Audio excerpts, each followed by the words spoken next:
বন্ধুরা, আজ আমি আমার এই ভিডিওর মাধ্যমে কলিকাতা বিশ্ববিদ্যালয়ের চতুর্থ সেমিস্টারের সিসিএম মেথডের জেনারেলের যে দুটি পেপার রয়েছে CC4 এবং CC5, আজ আমি CC4 তার গুরুত্বপূর্ণ প্রশ্ন ও উত্তর নিয়ে আলোচনা করব। বন্ধুরা, ভিডিওটি শুরু থেকে শেষ পর্যন্ত দেখতে থাকো।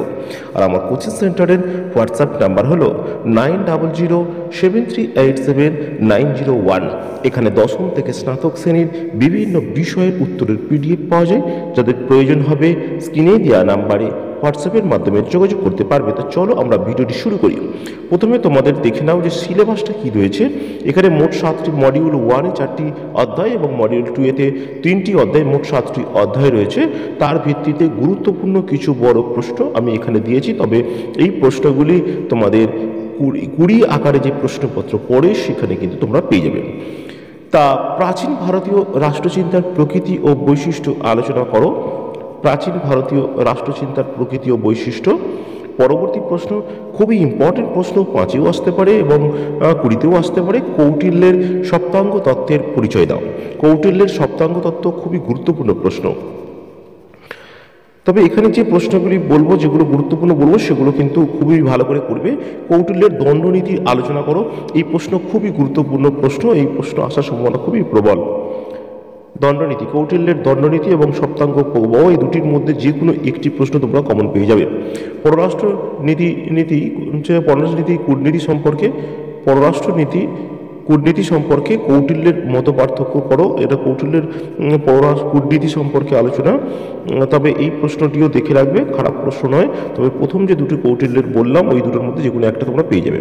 ভারতের মধ্যযুগীয় রাষ্ট্রচিন্তার প্রধান বৈশিষ্ট্য সংক্ষেপে আলোচনা করো। মধ্যযুগীয় রাষ্ট্রচিন্তার বৈশিষ্ট্য।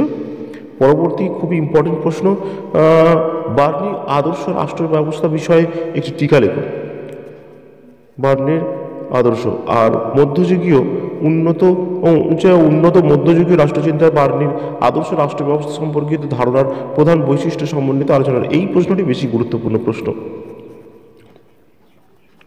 আবুল ফজলের রাজতন্ত্র সংক্ষেপে আলোচনা করো। এটাও ভালো প্রশ্ন। এই বার্নি এবং আবুল ফজল, এই দুজনের মধ্যে যে কোনো একটি প্রশ্ন কিন্তু কমন পেয়ে যাবে। উত্তরের PDF প্রয়োজন হলে স্ক্রিনে দেওয়া নাম্বারে তোমরা হোয়াটসঅ্যাপের মাধ্যমে যোগাযোগ করতে পারবে। রামমোহন রায়ের উদারনৈতিক দৃষ্টিভঙ্গি আলোচনা করো। রামমোহন রায়ের উদারনৈতিক দৃষ্টিভঙ্গি আলোচনা করো।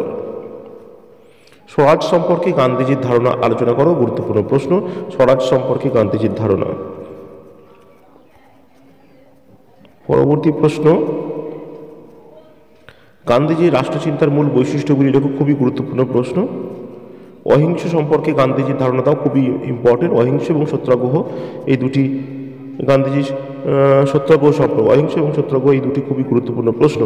জাতীয়তাবাদ সম্পর্কে রবীন্দ্রনাথের ঠাকুরের দৃষ্টিভঙ্গি, খুবই গুরুত্বপূর্ণ প্রশ্ন। জাতীয়তাবাদে বঙ্কিমচন্দ্রের অবদান লেখো। গুরুত্বপূর্ণ প্রশ্ন।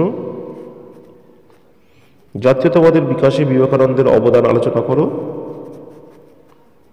এই ছিল আজকের ভিডিও। ভিডিওটি ভালো লাগলে অবশ্যই বন্ধুদেরকে শেয়ার করবে। উত্তরের PDF প্রয়োজন হলে স্ক্রিনে দেওয়া নাম্বারে হোয়াটসঅ্যাপের মাধ্যমে যোগাযোগ করতে পারবে।